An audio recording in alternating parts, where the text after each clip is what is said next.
اهلا وسهلا بيكم فيديو جديد وقناة وردة جميلة لعشاق القطط. عاملين ايه؟ يا رب تكونوا بخير وبسعادة وفرح دايما يا رب. زي ما انتم شايفين كده، وجبة من وجبات الفريش للقطط، وجبة في منتهى الجمال والروعة. شايفين القطط ما شاء الله، يعني اللي هي بألف هنا وشفا على قلوبهم. وجبة بسيطة خالص لكنها مفيدة جدا لمعدة القطط، وجميلة وتمسك لي معدة القطط من غير أي إسهال، من غير أي ترجيع، من غير أي حاجة خالص. ندخل على الفيديو على طول. المكونات يا وردة شوقتينا. المكونات عبارة عن سمك ماكريل زي الطريقة اللي أنا وريتها لكم، معمول على البوتاجاز، وعيش من مبلول بمية السمك اللي هي مية السلق فقط. المرة دي ولا حاطة خضار ولا حاطة أي حاجة، علشان مخليش القطط تزهق دايما خضار خضار خضار مع أي حاجة أعملها. فقلت إن أنا أعمل السمك الماكريل ومعاه عيش في المية بتاعت السلق اللي نازلة من السمك أصلا. يعني واخدين بالكم إن بهاريز السمك كلها بتاعت السلق أنا حطيت فيها العيش. شايفين القطط؟ إيه رأيكم؟ واو، بألف هنا وشفا. وبيلا، توتو، كوكي وكندي، ما شاء الله بألف هنا وشفا. وما تقوليش ان ناقص طبق رابع يا وردة للقطة الرابعة، هي دايما بتحب تاكل مع اخواتها من نفس الطبق، فهي هتاكل وهتشبع، ما تقلقوش خالص. شايفين الوجبة؟ طبعا بعد السمك ما اتسلق نضفته من الشوك تماما تماما تماما 100%، ما فيهوش حتى ولا فسفوسة شوكة صغننة. شايفين كوكي دايما تحب تاكل من كل طبق. طبعا بعد ما نضفت السمك من الشوك كويس قوي، بص اخده على ايدي، يعني اللي هو اخده على ايدي كده علشان اتاكد ان مفيش شوكة فيه.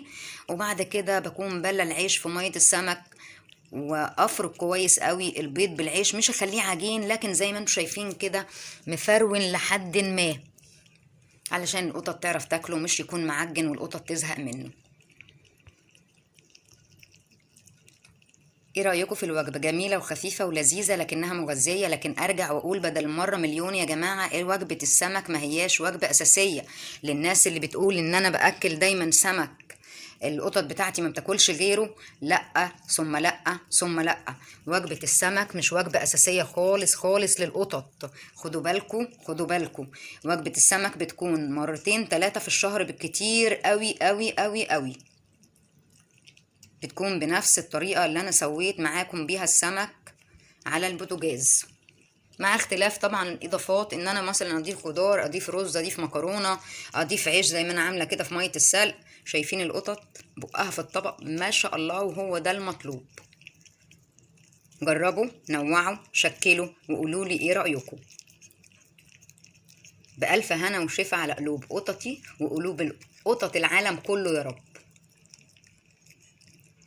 زي ما قلت وزي ما بقول وزي ما هقول، القطط علشان ننوع ونشكل القطط في وجبات جديدة هي مش واخدة عليها، محتاجة دائما وأبدا صبر من المربي. خدوا بالكم، لازم نصبر، لازم نطول بالنا على حاجة احنا بنحبها. وهي القطة أو القطط اللي معانا.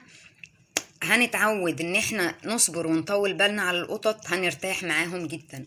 مش هنصبر وهيبقى خلقنا ضيق وخلقنا في مناخيرنا، يبقى ولا احنا هنعمر مع القطط ولا القطط هتعمر معانا. سامحوني في اللفظ، لكن الموضوع عايز صبر وطولة بال. شايفين الوجبة ما شاء الله، ثواني وهتتمسح الطباق حالا حالا حالا.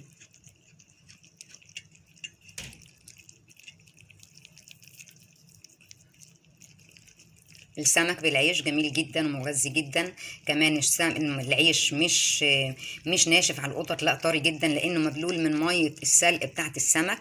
فطبعا ميه السلق فيها ريحه السمك، والسمك في العيش، فالقطط حباه جدا جدا. بألف هنا وشفا على قلوبهم يا رب، وبألف هنا وشفا على قلوب القطط بتاعتكم. جربوا، نوعوا، شكلوا زي ما انا قلت لكم. بتمنى الفيديو يكون عجبكم ونال رضاكم. لو الفيديو عجبكم لايك وكومنت وشير. لو لأول مرة بتشوفوا قناة عشاق القطط وردة جميلة، بتمنى اشتراك وتفعيل الجرس لكل عشان يوصل لكم كل جديد. إلى اللقاء في فيديو آخر إن شاء الله.